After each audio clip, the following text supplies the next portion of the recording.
Et si je vous disais qu'un des contes les plus étranges des frères Grimm commence par un mensonge, continue avec du chantage et se termine avec un nom secret.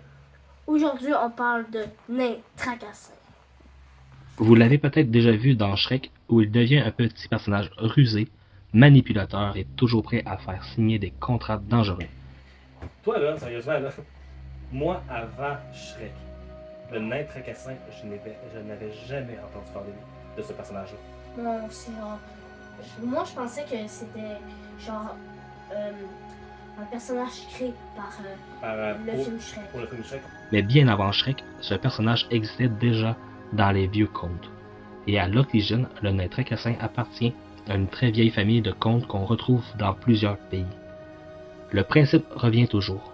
Un être mystérieux aide quelqu'un, mais en échange, il exige quelque chose de terrible. Et la seule façon de le vaincre, c'est de découvrir son vrai nom. On retrouve ce motif dans de très anciennes histoires, comme une vieille ballade anglaise-écossaise autour de 1444 appelée Enter Diabolus et Virgo. Quand on y pense, en fait, même si on ne connaissait pas ce personnage-là, il était très populaire dans beaucoup de pays. Dans plusieurs pays. Donc, c'est quand même populaire à travers les histoires. En France, en 1696, on retrouve Rigdin Rigdon. En Allemagne, les frères Grimm rendent célèbre en 1812 et en Angleterre, une autre version connue, Tom Tip Tot, sera publiée en 1890. Comme dans Shrek, le nom... En fait, dans Shrek, c'est son nom qui est le secret. C'est dans le fond, c'est quand il lit les choses. Non, dans Shrek, c'est même pas son nom, le secret. Ils ont changé l'histoire de tout. Le pire là-dedans, c'est que dans la plupart des histoires, c'est toujours le nom du personnage qui est la clé. Mais dans Shrek, en fait, c'est Shrek voulait écrire un contrat pour redevenir un ogre, mais genre dans sa vie ancienne. Mais il est comme venu dans un genre de monde glitch. Genre pas, genre un monde où il a jamais vécu. Genre. Ah, c'est ça, mais ça, il savait pas. En fait, il a donné la seule journée qu'il avait. Puis il s'en foutait de la journée que le nain prenait. Mais c'est la journée de sa naissance. Donc, théoriquement, il est jamais né. Et connaître ce secret, c'est reprendre le pouvoir. Dans la version des frères Grimm, tout commence avec un mensonge. Un meunier veut impressionner un roi et affirme que sa fille peut transformer la paille en or. Puis le roi, il l'a cru. Donc la fille est enfermée à cause du mensonge de son père.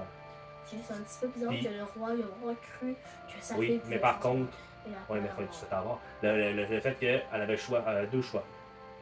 Soit qu'elle change en or, soit qu'elle mourait. Elle n'a pas eu le choix. Donc, à partir de là, on voit que le nain tracassin, il y avait une belle opportunité pour lui. La jeune fille est seule, terrifiée, prisonnière d'un mensonge qu'elle n'a même pas inventé. C'est alors que le petit homme étrange apparaît. Il peut l'aider, mais pas gratuitement. Dans la première nuit, elle donne son collier au nain tracassin pour que le nain tracassin transforme la paille en or. La deuxième, elle lui donne sa bague. Et la troisième, c'est au moment qu'elle n'a plus rien à lui donner. Là, c'est là que l'histoire prend pas une drôle de tournure, une tournure plus dramatique. C'est au moment qu'elle va avoir son premier enfant, elle va devoir le donner au nain tracassin. Mais là, elle pense pas à tout de suite. Elle pense pas à plus tard, elle pense à maintenant. Donc, parce qu'elle est obligée de redonner encore de l'or.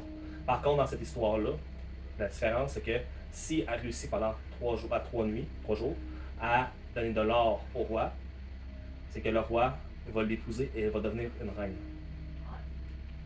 Pendant un moment, on pourra croire que tout est terminé, mais dans les vieux contes, les promesses reviennent toujours. Un jour où la reine a eu un enfant, et le petit homme revient réclamer ce qu'on lui avait promis.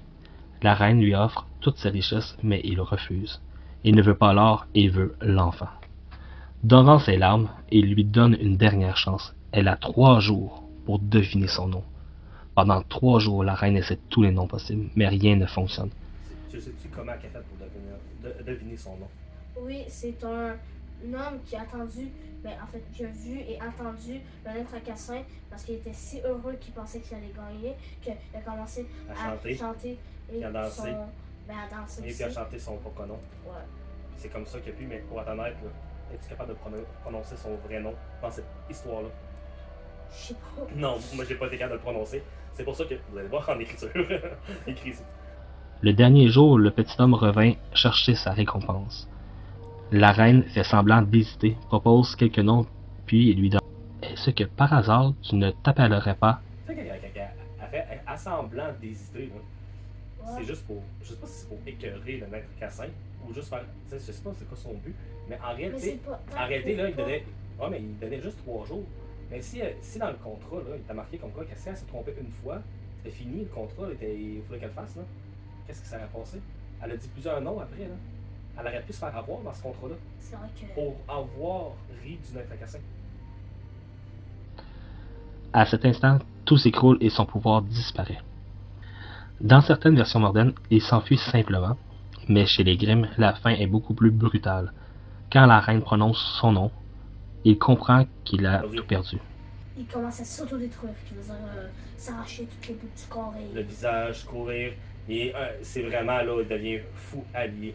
Complètement fou. Au fond, le Naître Cassin n'est pas une histoire d'or, c'est une histoire de pouvoir, de peur et de secret.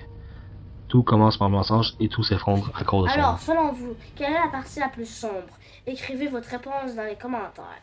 Et si vous aimez et découvrez les vraies origines des contes et les histoires beaucoup plus sombres qu'on pensait, abonnez-vous parce qu'ici, les contes cachent peut-être une vérité qu'on ne raconte plus aux enfants. Bye bye bye bye bye!